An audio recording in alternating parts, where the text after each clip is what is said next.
감사합니다. 오늘 1교구 주간 우리 가정교회 연합예배 함께 할 수 있게 돼서 행복합니다. 우리 이제 9월 달에는 2교구, 10월 달에는 3교구, 11월 달에는 4교구 한 달에 한 번씩 연합예배를 드리는 우리 이 시간에 교구별로 주관하도록 하겠습니다. 여러분, 이런 유머가 있습니다. 하수구에 돈이 빠지면 사람들이 어떻게 반응할까? 여러분이 하수구에 지나가다가 돈을 빠뜨렸다고 생각해 보십시오. 그때 어떤 반응을 보일까요? 10원짜리가 빠졌을 때 사람들은 수수방관한답니다. 수수방관. 500원짜리가 빠졌을 때는 자포자기 한답니다. 건지고 싶은데 자포자기 하는 거죠. 1000원짜리가 빠졌을 때는 우왕좌왕 한답니다. 우왕좌왕. 이를 어떻게 하면 좋지? 근데 5000원짜리가 빠지면요, 안절부절한답니다. 안절부절. 건지긴 건져야 되는데 이걸 어떻게 건지지? 10,000원짜리가 빠졌을 때는 이판사판이랍니다. 이판사판. 어떻게 해서라도 내가 건져야지 덤벼든다는 겁니다. 그런데 10만원짜리 수표가 빠졌을 때 사람들은 어떤 반응을 보일까요? 어떤 반응을 보일 것 같아요? 사생결단을 한답니다. 사생결단. 어떻게 해서라도 반드시 꺼내고 말리라고 덤벼든다라고 이야기를 합니다. 자, 우리가 상황에 따라서 사람들이 어떻게 달라질까요? 오늘 주신 말씀에 제가 설교 제목을 뒷부분에 역전의 명수라고 붙였습니다. 혹시 역전의 명수라는 영화를 보신 분들이 계십니까? 저도 몰랐는데 영화가 있더라고요. 역전의 명수. 2005년에 15세 이상 관람가로 개봉한 영화인데 박흥식 감독이 처음 데뷔작으로 이 정준호, 영화배우 정준호 아시죠? 잘 모르겠지만 그 다음에는 윤소희, 김혜나 등이 이 출연한 영화 중에서 역전의 명수라는 영화가 있었답니다. 이 말이 무슨 뜻인가 했더니 역전이 뭔지 알죠? 역 앞에 있는 동네를 역전이라 하잖아요. 그 역전 앞에 사는 명수의 이야기를 합니다. 역전의 명수. 우리가 참 우리나라 말에는 역전 앞 이런 말 있잖아요. 초가나 집이나 같은 말인데, 이 역전의 명수. 그 영화의 내용은요, 꼬일 대로 꼬이는, 그리고 안 풀리는 인생. 근데 잘난 쌍둥이 동생, 만년 대타 인생, 그런 영화입니다. 그러니까 동생 중에 하나는 정말 잘 나가는데 그 형은 잘 못 나가는 거죠. 그래서 형의 이름이 명수고 동생이 현수, 일란성 쌍둥이 얘기인데, 중학교 때부터 학교에서 늘 건달, 1등 건달 명수, 그리고 전교 1등을 놓치지 않는 한수의 이야기를 소개하고 있는 영화랍니다. 제가 이 영화를 얘기하려고 하는 것이 아니기 때문에 여기에서 그 현수의 대타 인생을 살며 꼬이고 꼬이는 인생을 살아가는 명수 이야기. 자꾸 세상 밖으로 자기가 밀려나고 마침내 때가 왔고 썩어빠진 세상을 상대로 역전승을 노린다라고 이야기합니다. 그런데 이게 웬일입니까?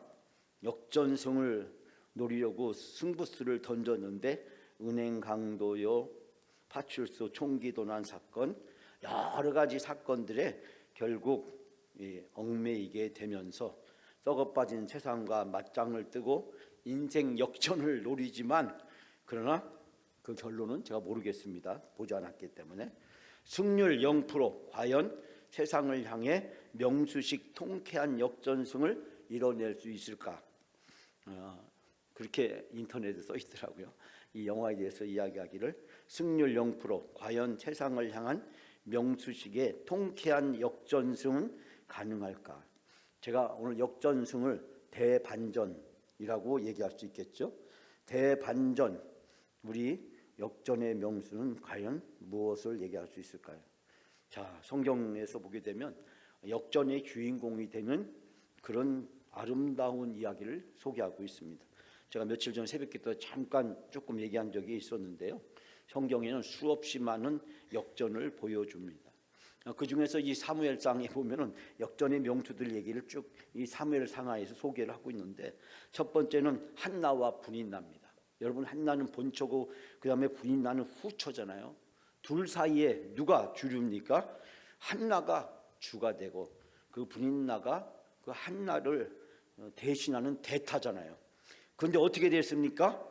이 대타가 본초 역할을 하고 이 분인나가 아이를 낳으니까 아이를 못 낳는 한나를 계속 구박하잖아요.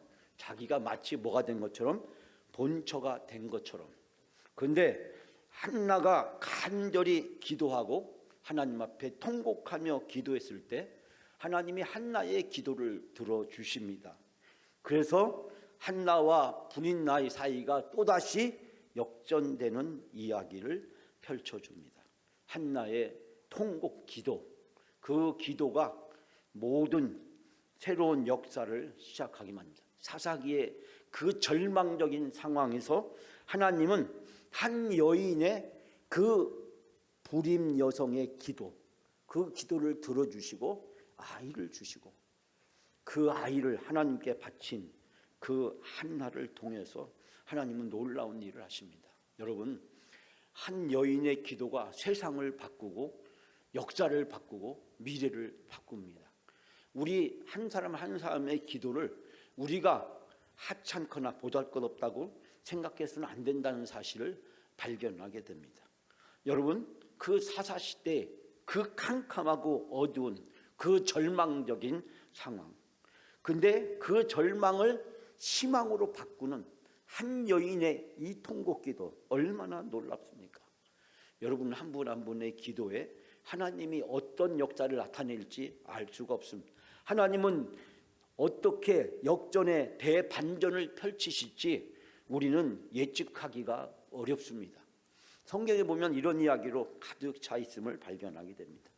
여러분, 엘리와 사무엘, 엘리에서 사무엘로 역전이 됩니다.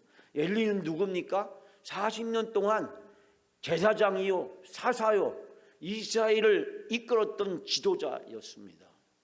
그리고 엘리의 두 아들은 모든 이스라엘의 군대를 이끌고 법궤를 들고 나가서 적들과 싸우는 장수의 역할을 감당하고 있었습니다.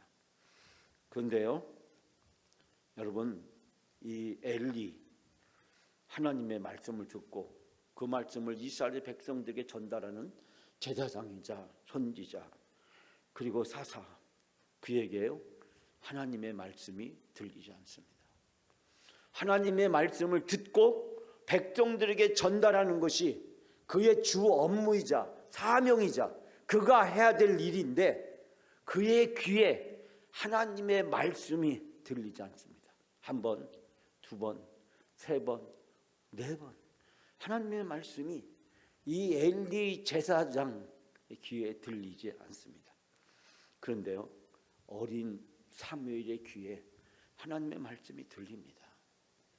아직 하나님이 누구신지 제대로 분별력도 갖추지 못한 그 어린 아이, 믿음이 뭔지 제대로 알지도 못하는 그 어린 아이, 누구도 주목하지 않는 그 어린 아이, 불임 여성이 하나님 앞에 나왔다가 바친 그 어린 사무엘의 귀에 하나님의 음성이 들려옵니다. 한 번, 두 번, 세 번, 네 번 들려옵니다. 여러분, 엘리에서 사무엘로 대반전이 일어납니다. 사무엘은 사사기 시대의 암흑을 깨뜨리고 새로운 이스라엘의 민족의 역사를 써갑니다. 절망을 희망으로 바꾸고 좌절을 기쁨으로 바꾸고 고통을 환희로 바꾸는 위대한 새로운 역사를 바로 이 사무엘이 펼쳐져 가는 모습을 발견하게 됩니다. 여러분, 엘리에서 사무엘로 대역전, 대반전, 누구도 생각하지 못한 일이었습니다. 제사장이고 사사로 40년 동안 이스라엘 민족을 이끌었던 정치, 영적인 지도자, 하나님의 선택은요 그에게 있는 것이 아니라 사무엘, 어린, 보잘것없고 하찮고 누구도 주목하지 않는 그 아이를 통해서 역사합니다. 여러분, 골리앗에서 다윗으로 역전이 일어납니다. 골리앗은 누굽니까? 누구도 상대할 수가 없어요. 너무 크고 너무 힘이 세어서 심지어 장수로, 장군으로 싸움터에서 명성을 날렸던 사울 왕조차도 상대할 수가 없습니다. 사울은 누굽니까? 싸움의 명수 아닙니까? 이스라엘 백성을 전쟁에서 수없이 승리로 이끌었던 위대한 장수, 키도 크고 인물도 잘생기고 사람들에게 열렬하게 지지와 환호를 받고 있는 슈퍼 인기 스타, 그 사울. 백성들이 저 사람이 우리의 왕이 되어야 된다라고 사무엘에게 요구하고 사무엘이 안수하여서 세웠던 그 사울 왕, 그 사울 왕이 골리앗 앞에 맥을 못 춥니다. 나서지를 못해요. 온 이스라엘 백성들이, 군대들이 다 지금 이 골리앗 군대와 대치하고 있는데 골리앗이 나서서 온갖 저주와 조롱과 멸시를 퍼붓습니다. 그러나 사울은 침묵을 지킵니다. 나설 수가 없어요. 도저히 싸워서 이길 수가 없기 때문에 자신도 없고 그 골리앗의 위용에 너무 압도당한 나머지 누구 하나도 이스라엘의 군대 중에서 나서지 못하고 사울 왕은 쥐구멍이라도 찾아갔는지 그 전쟁터에서 찾아볼 수가 없습니다. 여러분, 그런데 아버지 심부름으로 왔던 그 집에서도 배다른 엄마라 출생이라고 무실당하고 들에서 양치기나 하면서, 그래서 선지자 사무엘이 방문했을 때 온 자녀들을 다 모으라고 했을 때도 그 자녀의 축에도 끼워주지 않았던 그 다윗, 이 몸에서는 새똥 냄새, 양들과 함께 들에서 자랐던 그 다윗, 그 어린 소년, 아버지 심부름 왔다가 하나님을 모독하는 저 골리앗을 보고 참지를 못합니다. 그리고 하나님의 이름으로 나가게 됩니다. 누구도 이길 수 없었던, 누구도 쓰러뜨릴 수 없었던 그 골리앗을 물맷돌로 쓰러뜨리게 됩니다. 골리앗에서 다윗으로 여러분 대역전이, 대반전이 일어나게 됩니다. 여러분, 사울 왕, 이스라엘을 통치하고 있는 왕이었습니다. 그러나 어린 다윗에게로 이스라엘의 지도자의 대역전이 일어납니다. 누구도 생각하지 못했던 사울 왕이 괴롭고 힘들고 잠을 잘 때 수금이나 연주하면서 귀엽게 봐주었던, 그래서 자기 딸과 결혼을 시켰던 이 다윗, 이스라엘이 가장 존경하는 대장군과 그리고 목동이자 양치기 출신으로 이리앗 골리앗을 쓰러뜨려서 스타덤에 오른 이 어린 다윗. 그러나 하나님은요, 이 사울이 아니라 이 다윗을 통해서 놀라운 일을 하십니다.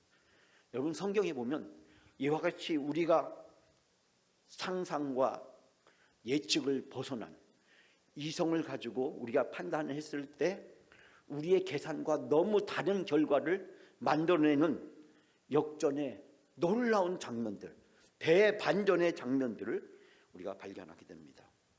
여러분, 오늘 본문의 말씀도 마찬가지입니다. 바벨론 포로에서 무슨 일이 있었습니까? 이스라엘 백성이 다 죽을 만한 위기 상황에 처했습니다. 그 위기 상황 속에서 하나님은 대반전의 카드를 사용하십니다. 누구를 통해서요? 10대 후반에 겁이 많고 소심한, 얼굴만 이쁘장한 한 소녀를 통해서 하나님은 대반전의 역사를 이룹니다. 전 4가지 장면을 여러분에게 잠깐 소개하고 설교를 마치려 합니다. 첫 번째 장면은 위기의 시작입니다. 위기의 시작. 위기의 시작은 어떻게 되었을까요? 자, 우리가 3절 말씀, 3절 우리 다 같이 함께 3절 함께 봉독합니다. 왕의 명령과 조소가 각 지방에 이름에 유대인들이 크게 애통하며 금식하고 울며 부르짖고 굵은 베옷을 입고 재에 누운 자가 무수하더라.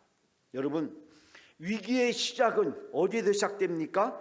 왕의 명령과 조서가 붙었어요. 그 조서에는 무엇이 기록되어져 있습니까? 이스라엘 백성은 그 조서를 보자마자 유다 사람들은 온통 탄식하고 금식하며 슬프게 울부짖었다. 모두 굵은 베옷을 걸치고 제 위에 누웠다. 이 말은 무엇입니까? 우리는 이제 다 죽었다. 우리 유다 사람들은 다 죽었다.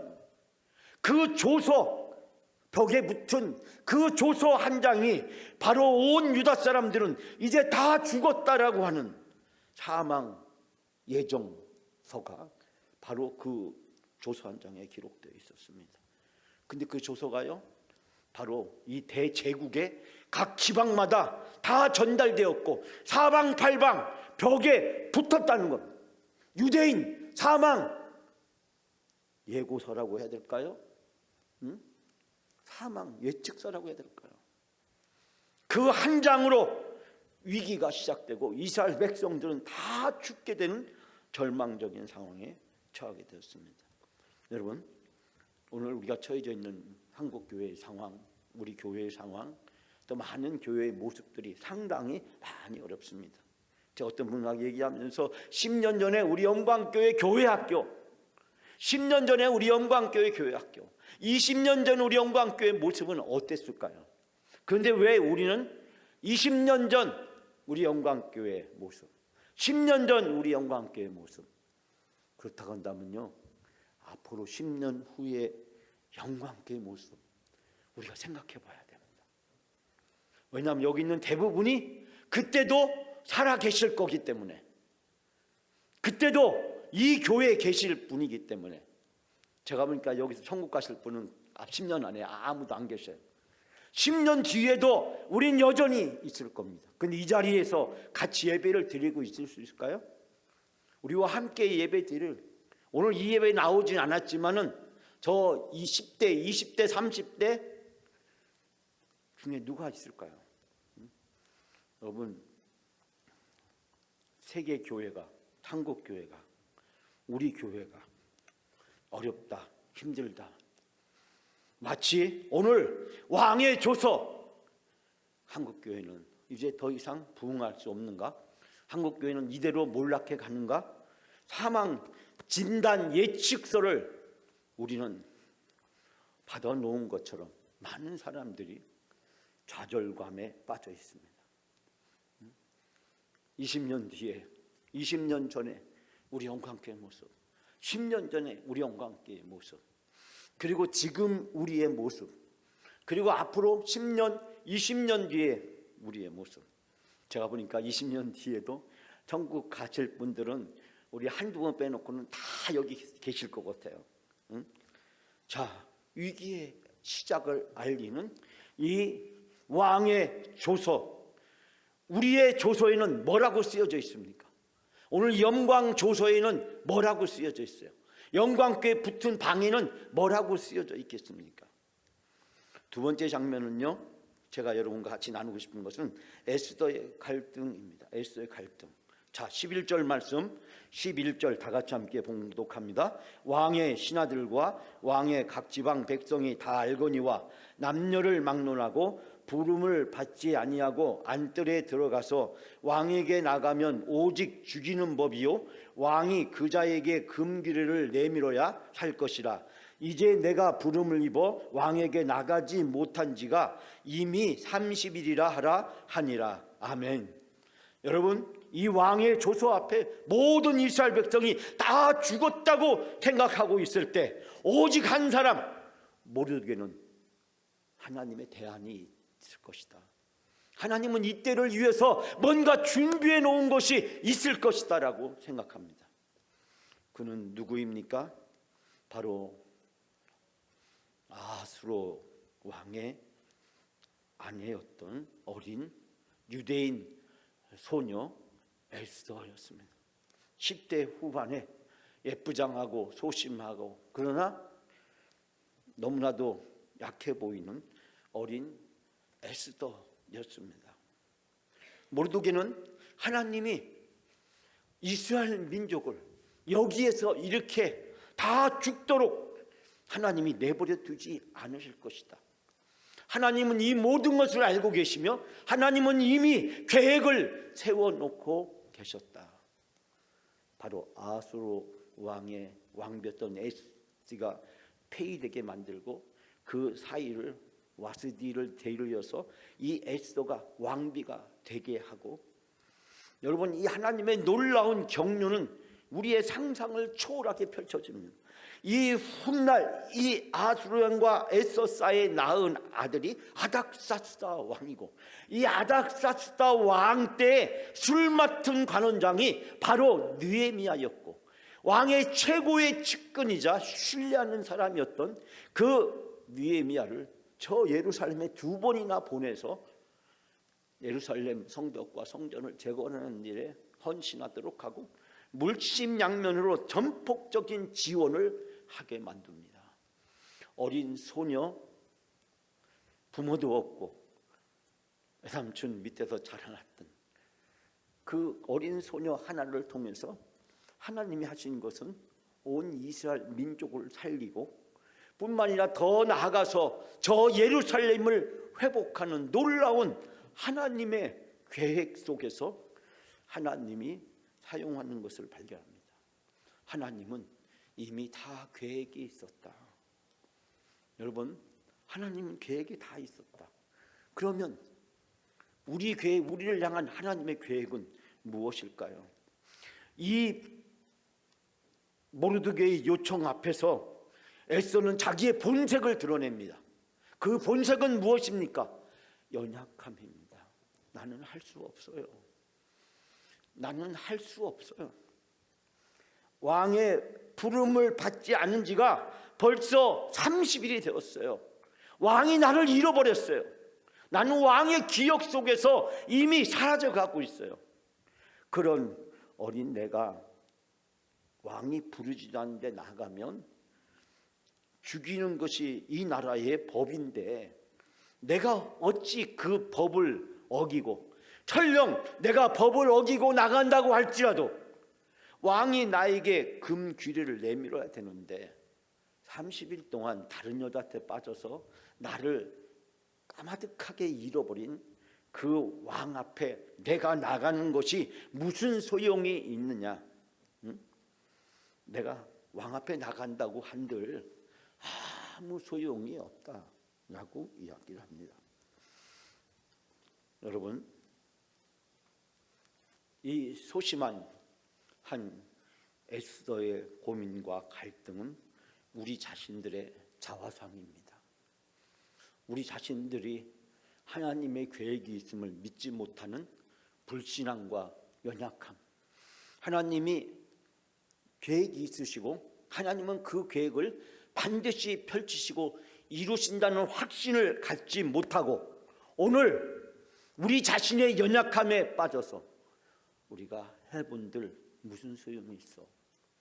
우리가 해도 안 돼. 지금 세상이 다 안 되는 시대인데 우리가 한다고 되겠어? 우리가 도대체 해봤자 소용없어. 30일이 지났어. 왕이 잃어버렸어. 기억도 못해. 근데 내가 왕 앞에 나간다고? 이거는 계란으로 바위치기도 아니고 바람에 나는 겨와 같이 아무런 쓸데없고 무능력한 거야. 아무 소용이 없어. 에스더는 자기가 왕이 부인이 된 것에 대한 하나님의 계획을 믿음으로 받아들이지 못하고 왕 앞에 나가는 것은 자살골을 눕는 격이라고 스스로 불섭을 지고 불 속에 뛰어드는 것밖에 되지 않는 일이라고 이야기를 합니다. 여러분, 이 에스더의 갈등을 통해서 우리는 우리 자신의 모습을 보게 됩니다. 그리고 이것에 억눌려서 안 돼, 해봤자 소용이 없어. 불가능해. 이미 시대가 다 그렇게 바뀌었어. 변했어. 여러분, 하나님의 대반전은 세 번째 장면부터 시작됩니다. 모르드게의 설득입니다. 자, 13, 14절 우리 다 같이 함께 봉독합니다. 모르드게가 그를 시켜 에스더에게 화답하되 너는 왕궁에 있으니 모든 유다인 중에서 홀로 목숨을 건지리라 생각하지 말라. 이때 내가 만일 잠잠하여 말이 없으면 유다인들은 다른 데로 말미암아 노임과 구원을 얻으려니와 너와 내 아버지 집은 멸망하리라. 내가 왕후의 자리를 얻은 것이 이때를 위함이 아닌지 누가 알겠느냐. 아멘. 모르드게는 사람을 시켜서 에스더에게 전가를 보냅니다. 왕후께서는 궁궐에 계시다고 해서 모든 유다 사람들이 겪는 이 재난을 피할 수 있다고 생각하지 마십시오. 이런 때 왕후가 입을 다물고 계시면 유다 사람들은 다른 곳에서라도 도움을 얻어서 마침내 구원을 받고 살아날 것입니다. 그러나 왕후와 왕후의 집안은 멸망할 것입니다. 왕후께서 이처럼 왕후의 자리에 오른 것이 바로 이런 일 때문인지 누가 압니까? 하나님의 계획이 있는데 그 계획에 의해서 당신을 그 자리에 앉혀놓았는데 이제 당신이 만약에 그 하나님의 계획을 받아들이지 않는다면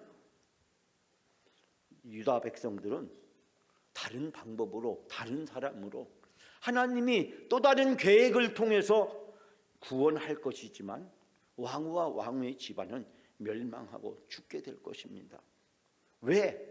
당신은 지금 당신의 자리가 하나님이 이 계획을 이루기 위해서 당신을 그 자리에 앉혀놓았다는 사실을 왜 부인하려고 듭니까? 라고 따지고 듭니다. 내가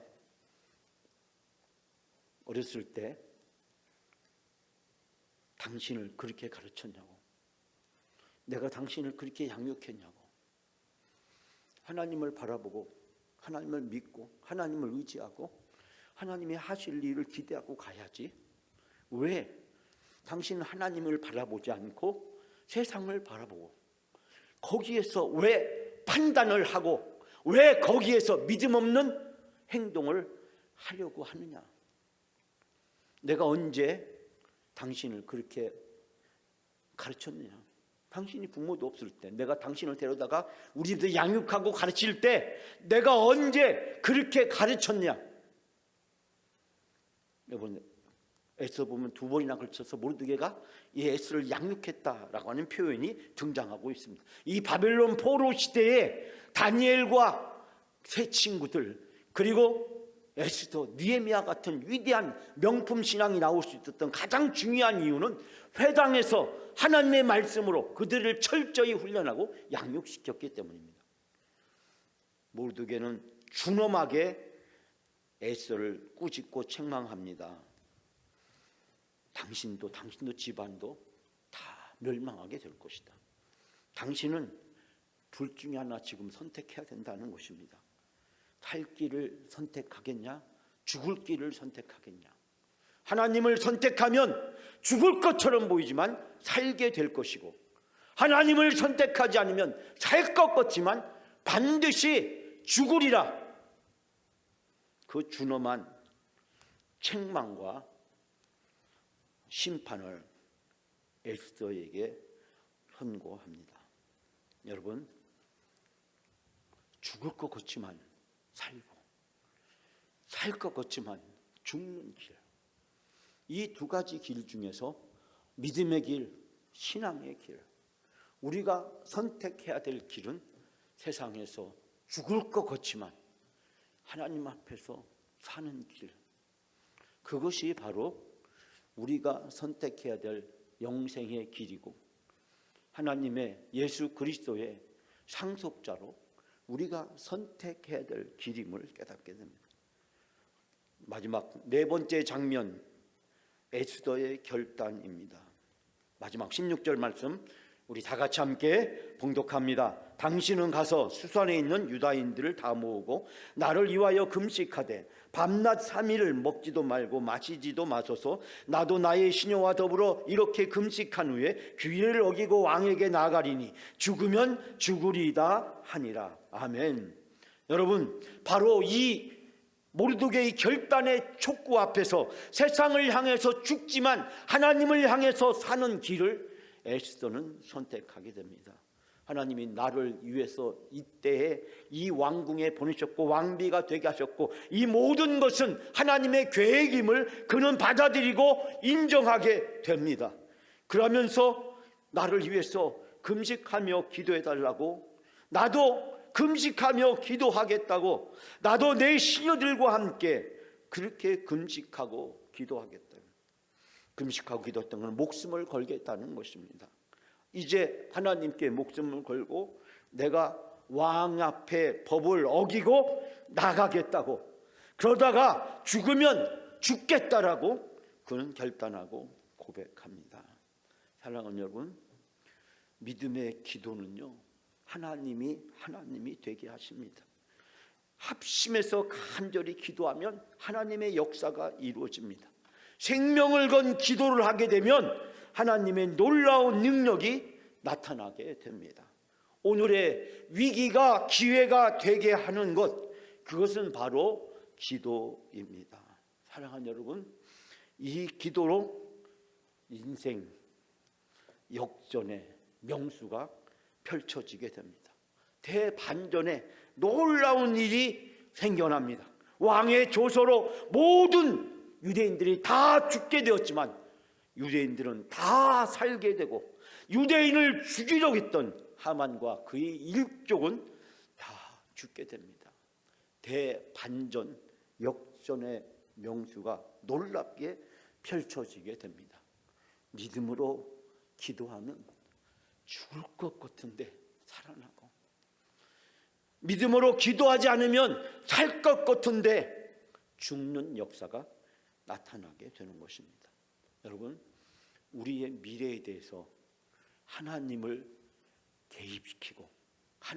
대입시켜서 우리의 10년 뒤를 내려다보면 하나님은 우리들에게 우리가 생각하지 못했던 놀라운 일을 하실 것입니다. 그 상상을 하고 그 꿈을 꾸면서 오늘 우리가 죽을 것 같지만 살 수 있는 길을 선택해야 됩니다.